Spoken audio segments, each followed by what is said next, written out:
So yeah, I had intended to give a presentation on how they used it to kind of show that their demand for rights wasn't perhaps as radical as their critics were suggesting. What I am going to do is change the gears slightly and take us over to literature and Shakespeare's King John. So just to get hopefully, feel for the room, not sure what that means. Has anybody seen Shakespeare's King John? No? Okay. Has anybody heard or at least kind of know about Shakespeare's Richard III? Yes, again, big nod. And are we aware of the kind of the myths and the representation of King Richard and how that's kind of been criticised more recently? And perhaps Shakespeare could have done the same thing with the reign of King John in the sense of rewriting history. And that's the kind of idea that I want to talk about today. Henry already alluded to the fact that Magna Carta disappeared kind of post-13th century and didn't reappear until Edward Coke in the 1630s found it. In fact, perhaps that isn't true. Certainly it was used in the court of Henry VIII, the trial of Thomas More, he referred to it, and the writings of Thomas Cromwell that refer to Thomas More's trial talk about it. You have the first edition of Magna Carta printed in English, comes out in 1534. And the Chronicles, Holinshed's Chronicles, which we know Shakespeare would have referred to when writing King John, does detail in some length the kind of the debate between the barons and King John, sealing of the Magna Carta, and indeed some enforcement mechanisms that were attached to that. So Shakespeare would have had all of that information to hand. So, when you're ready. Okay, so, no, come along. Okay, so currently the Globe Theatre in London is running King John. And I went 2 weeks ago. You can imagine the scene. Cosmopolitan audience, British Library running an exhibition of Magna Carta down the road, Temple Church has its own special edition there in the Inns of Court. There are even walking maps that highlight milestones of law and liberty right across London, invoking a special relationship between London and this great charter. And yet, Magna Carta isn't mentioned in King John. The audience will be infused by the idea of Magna Carta, not least because it's written there in the corner. Might be small and positioned out of the way, but I argue that it does act as a reminder of the legacy of Magna Carta, even if the play itself doesn't refer to either the document or the act of sealing it. So, a quick summary of the play. It kind of jumps through the marriage of Blanche and Louis in 1200, the capture of Prince Arthur, who is the nephew of King John in circa 1203, the relationship between the Pope and Pope Innocent III and King John, where the kind of excommunication was placed on King John circa 1208 to 1213, followed by the Barons' War, which was aided by the French invasion in 1215, and it even ends with the death of King John, but no mention of the Magna Carta, right, which must have happened somewhere before King John died.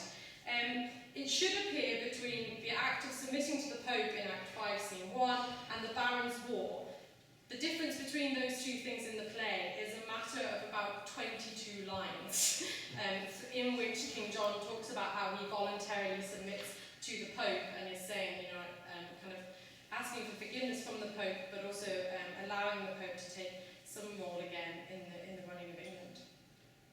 So the play, I argue, toys with the idea of an anxiety around legitimate power, various ways in which King John can get consent from barons and people, and the placing of limitations on the power, and yet still the play does not mention Magna Carta. But perhaps, and what I'm trying to seek to convince you, is that the idea of the Magna Carta that we've heard about today, the limitations on power, resonate throughout the play. Indeed, in the kind of late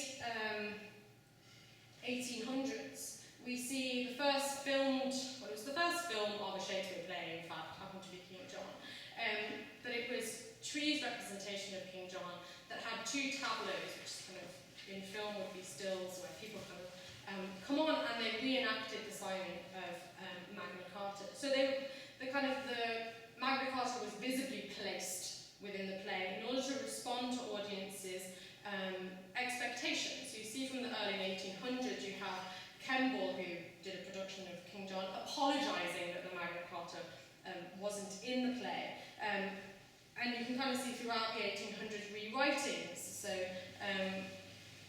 in 1800, a guy called Valpy rewrote King John to include a section where he compares the tyranny of France to the liberties of England, a direct commentary on the French Revolution.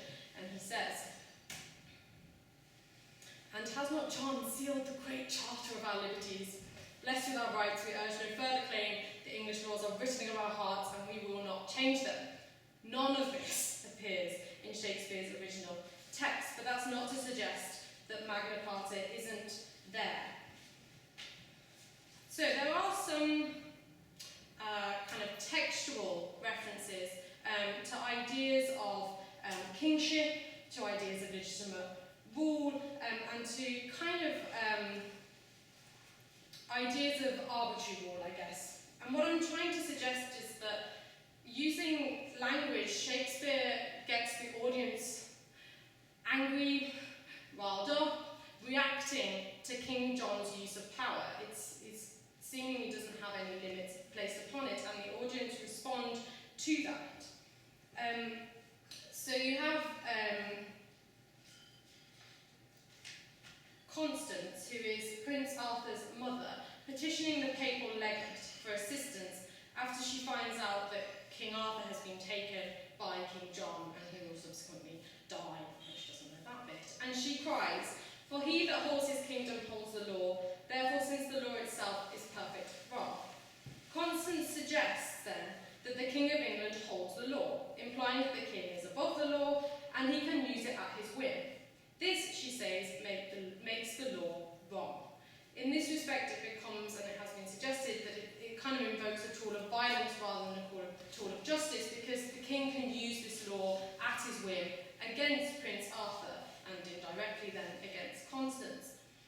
This critique of John's power and the use of law, I would argue, invokes that spirit of Magna Carta amongst the audience, that they are aware of limitations that are placed upon government and kings, and that seeing that it isn't being placed upon, or seemingly power is being wielded by John, they then turn against King John. I mean, he's not a liked man. Throughout history, comments on King John, have been that he's a murderer and yet he is a king, by Elizabeth Inchbald.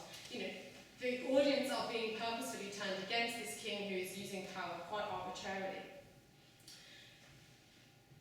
It's interesting then that Alan kind of talked about the rights of widows and their kind of right, I guess, to bring a claim if their husband died, because Constance has lost her son and yet she denies redress, which is ironic given that after the Magna Carta she wouldn't have had any redress anyway. It's just this interesting kind of Shakespeare's use, kind of highlighting where Magna Carta invokes the limitations of power, but the weakness of the Magna Carta and the idea of Magna Carta to do that, limit power. You also have the role of the bastard, which is Philip Falconbridge. His kind of actual position in history is debatable, but throughout the play he rises in power. He starts off as this guy who comes before the king claiming that his brother's stolen his land. Turns out he looks a little bit like John's brother and they knight him. And he becomes a noble and follows John into the wars. Increasingly he becomes John's aide.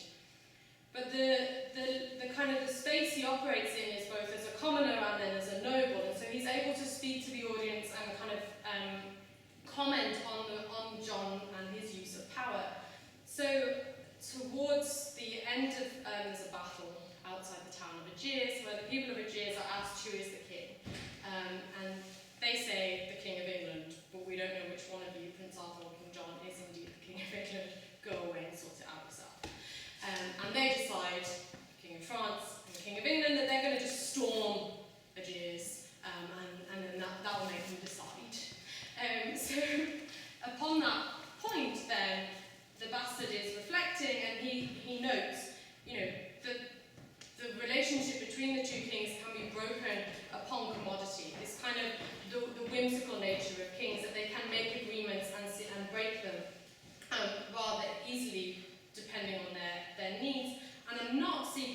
suggest for a minute that this is a direct comment on the way in which King John brushed aside or annulled Magna Carta, but it is again one of those moments in which the audience are turned against the use of power by the king. The bastard is provoking the audience to kind of see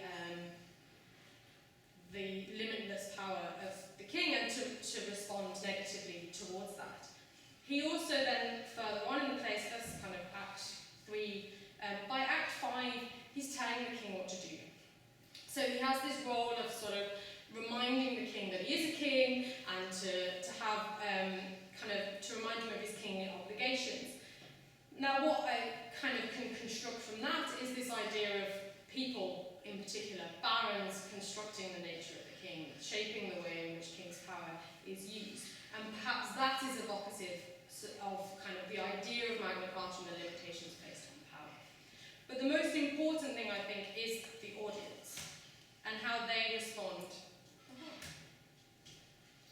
to King John. So I've already noted that he's not a likeable character. In fact, the audience disapprove of his usurpation of the crown. They react to his kind of whimsical nature and use of power. There's shock and disgust at the plotted murder of Prince Arthur. So in that sense, Shakespeare is asking the audience to kind of limit the power of the king in disliking him. But in actual fact, what you see is a more complex picture. There's also, so you've got the kind of the plotted death of Arthur, who is a noble himself, royal indeed, and the pathos enacted there, because he's a very young man and everybody gets very angry that you're trying to blind him, is directly contrasted when the king says, Hubert, away with him, imprison him, and on that day at noon, whereupon he says, I show you my crown, let him hang.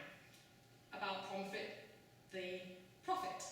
So there's a prophet, he's depicted as a madman, comes in, says the king's going to lose his crown, and the king says, let him hang. And it's a kind of a scene that's over in a matter of minutes, and there's no kind of dramatic effect. The audience aren't provoked against King John in the same way that they are when he orders the death of Prince Arthur. I'd suggest that this highlights the limitations of Magna Carta as it was seen, in particular as a kind of a nobility document. It also highlights the weaknesses of the human condition, to the extent that those that are outside of mainstream society can be denied rights at a whim. The audience aren't provoked to kind of protect the rights, or seemingly aren't concerned that this man's rights are being overrun by King John. Now yes, you might note, if you knew the play, that this all takes place before the signing of the Magna Carta, or the sealing of the Magna Carta would have happened. But the way in which Shakespeare constructs the history in the play is that events kind of run alongside each other, they kind of clash. There is seemingly no real lineal history within the play. In fact, there's a lot of anachronisms, so there's a lot of mention of canons, which wouldn't have taken place in 13th century England. But it seems to be suggesting that he's trying to remind the audience to bring their kind of early modern Elizabethan ideas of government and power to the auditorium, the globe. And so he is kind of saying, well, surely your ideas would have applied here, but they don't. So I think there's two ways in which we can see the Magna Carta taking place in King John. We can see it as a kind of provoking of the audience to remember the limitations of power. That throughout there are voices from Constance, there are voices from the bastard, there's also voices from the citizens of Aegeus that I haven't mentioned today, that are provoking the audience to kind of limit the power of King John. And yet at the same time Shakespeare's saying that the people aren't strong enough to do that. That there's this idea that they aren't always constant in their understanding of what it means to limit power, in the sense that they allow the prophet to be hung or hanged. But also the space that the audience are in. In the globe, if you've ever been, you're below the actors, you are outside of the action, you are outside of the political decision making. You can point and stare, you can gape, as the bastard reminds us, but you can't actually get involved and directly limit that power of King John. You might be terrible rage that King John is this horrible king using his power. But actually you can't kind of do anything about that. And I think perhaps Shakespeare's commenting on the irrelevance then of Magna Carta as a document. And indeed then Magna Carta is kind of evident in its absence. That it is both there through the audience, but actually its irrelevance is obvious because the people can't do much about it.